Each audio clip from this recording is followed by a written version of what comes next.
Ya, kembali lagi di Lobi Belajar Lebih Memahami dan kami masih mengangkat satu tema, menakar kesiapan Jawa Timur menghadapi AEC 2015 atau Masyarakat Ekonomi ASEAN.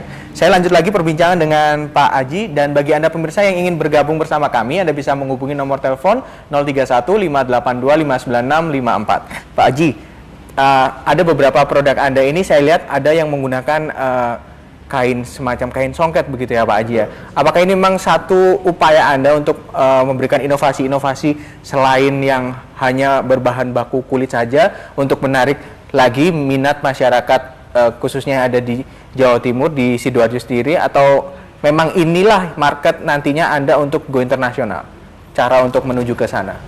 Jadi tas dengan kombinasi kulit dengan tenun, kemudian tas kombinasi kulit dengan batik, itu bukan sesuatu yang baru, bukan sesuatu yang baru, tapi sebenarnya ini suatu peluang, sebenarnya peluang bagi pelaku usaha terutama tas untuk bisa lebih berkembang, karena kalau tas full kulit itu mungkin semua negara bikin, Cina terutama, di Thailand, di negara-negara tersebut itu mungkin mereka bisa membuat dalam jumlah banyak, kemudian dengan harga yang kompetitif.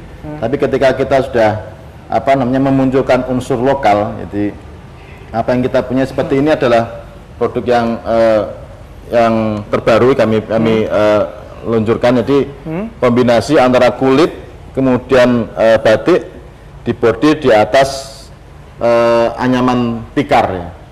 Jadi eksklusivitas yang coba kita kreativitas yang coba kita kembangkan itu, inilah produk-produk yang bisa kita andalkan untuk berkompetisi. Oke, sejauh ini dengan produk-produk yang sudah Anda hasilkan ini, Anda melihat pasarnya seperti apa? Yang sudah tertarik itu mana saja, Pak? Untuk dalam negeri kita sudah mulai dari Aceh sampai ke Papua itu kita sudah ada melalui pesanan online, kemudian itu kita sudah ada. Bahkan melalui pihak kedua gitu kita juga sudah produk kita sudah dikenalkan ke luar negeri. Tetapi memang untuk kuantitas yang terbatas karena sumber daya yang kita miliki juga terbatas mengenai tenaga kerja, kemudian modal dan sebagainya.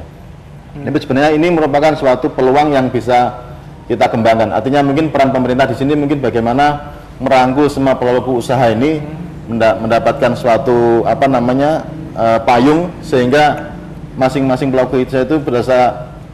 Kalau saya belajar dari misalkan saya pernah ke India juga, itu saya lihat untuk di tiap proses pembuatan itu ada, misalkan saya contoh di industri kulit ya, ada asosiasi untuk pengumpul kulit, ada asosiasi untuk pembuat bahan baku setengah jadi, kemudian jadi dari situ itu pertama harga bisa terkontrol, kemudian juga kita tidak saling bersaing sesama sendiri, karena kalau kita bicara global itu kita harus mempunyai produk yang kompetitif, artinya secara profit kita juga bisa untung, tapi juga masih bisa diterima pasar gitu. Oke. Kalau Anda melihat di Tanggulangin sendiri, jika untuk menuju ke satu gambaran seperti yang Anda lihat di India itu tadi, kira-kira apa yang mesti dipersiapkan supaya nantinya teman-teman yang ada di Tanggulangin juga akan siap menghadapi AEC 2015? Harus dirangkul, artinya dirangkul, jangan sampai kita pelaku usaha itu saling bersaing sesama sendiri, karena itu akan membuat iklim usaha yang kurang sehat.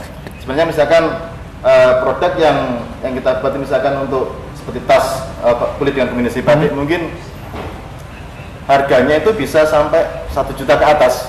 Kalau kita bisa menjaga kualitas, kemudian kita juga. Tetapi kalau tingkat kompetisi itu begitu ketatnya sehingga kita harus bermain di harga yang lebih murah, itu secara ekonomis itu juga pelaku usaha akan sulit untuk berkembang, karena dengan untung yang sedikit harus diputar begitu lama. Tapi ketika itu kita bisa, apalagi kalau peran pemerintah itu lebih ke depan lagi, bisa menembus pasaran internasional, itu kita bisa mensejajarkan dengan standar kualitas yang sama. Kemudian dari pelaku usaha yang mungkin saya cuma bisa bikin 100, nanti ada yang 100 lagi.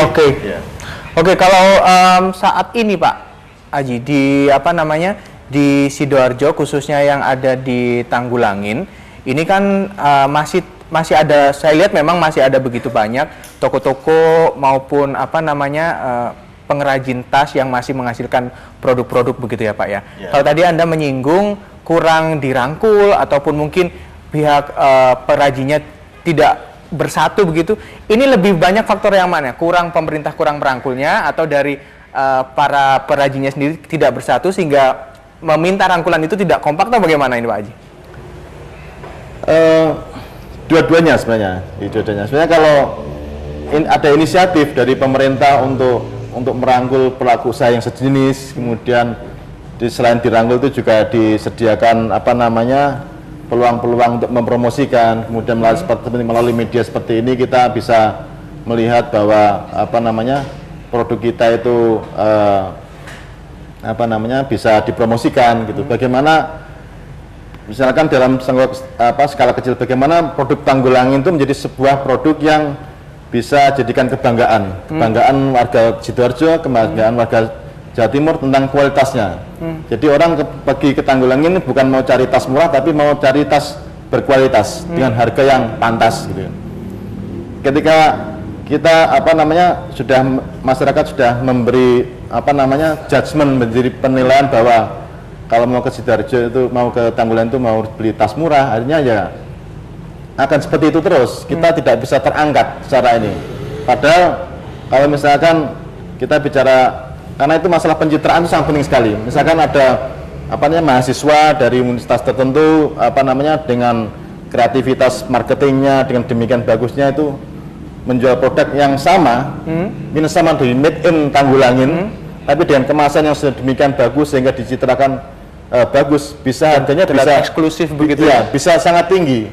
Padahal itu dikerjakan oleh orang yang sama, pengrajin yang sama, dengan tingkat kualitas yang sama, tapi karena kemasan yang sedemikian eksklusif, kemudian pencitraan yang sedemikian bagus sehingga bisa mengangkat harga dan juga mengangkat image dari produk yang ini. Kita ingin itu tidak cuma orang per orang, tapi secara keseluruhan. Jadi pelaku usaha di Tanggulangin, pelaku tas itu bisa terangkat sehingga ya. Baik, ini untuk menuju ke 2015 ini kan masih ada waktu sekitar 4 bulan ini ya Pak. Ya. Bagaimana strategi Anda dan juga kawan-kawan yang ada di Tanggulangin sana agar industri tas yang ada di sana akan bisa bersaing begitu dengan nanti akan masuknya produk-produk dari luar Indonesia? Sebenarnya kalau bicara persaingan, sebenarnya kita sudah bersaing. Artinya membanjirnya produk-produk impor dari Cina itu yang sedemikian masifnya ya. Itu memang sementara ini kue pasar itu kita masih berbagi. Karena Cina kan, produk Cina meskipun ada itu sudah membanjiri. Sebelum ini pun kita sudah kebanjiran produk-produk dari Cina yang sedemikian masif itu ya. Tetapi kita masih tetap harus optimis karena Cina itu kan raksasa ekonomi. Jadi kalau misalkan dibandingkan dengan ASEAN itu mungkin Cina yang lebih sangat dominan, kalau terutama di industri tas gitu.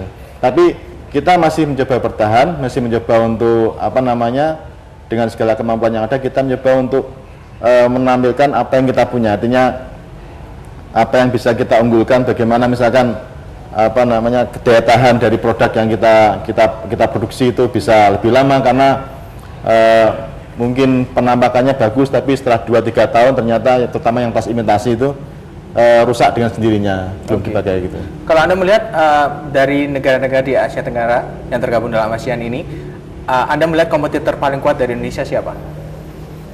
Kalau secara umum produk itu misalnya kayak hortikultura itu dari Thailand itu luar biasa ya.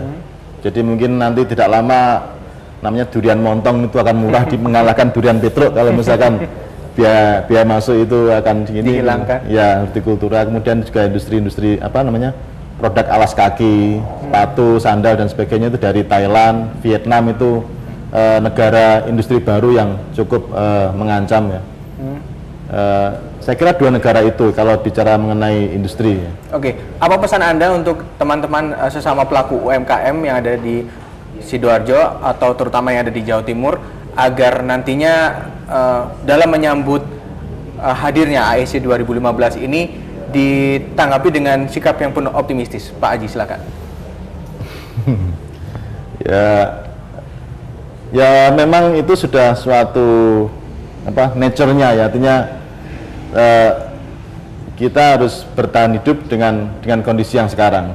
Kita memang sangat berharap campur tangan atau bantuan dari pemerintah atau pihak-pihak terkait swasta yang besar untuk bisa merangkul dan ikut mempromosikan produk-produk yang kita produksi sehingga bisa lebih kompetitif, bisa menjadi tuan rumah di negeri sendiri. Kemudian juga syukur-syukur kalau ada bimbingan kita bisa menembus pasaran ekspor, itu impian yang kita harapkan. Oke. Saya kira itu. Baik Pak Aji, terima kasih atas waktunya bersama Ya. kami. Semoga pesan terakhir Anda ini akan ada jawabannya dari narasumber saya di segmen selanjutnya. Terima kasih atas waktunya bersama kami sekali lagi Terima Pak kasih, Aji. Mas. Dan pemirsa tetaplah di Lobi, kami nanti akan masih membahas soal kesiapan Jawa Timur menghadapi AIC dengan narasumber yang berbeda. Tetap di Lobi, belajar lebih memahami.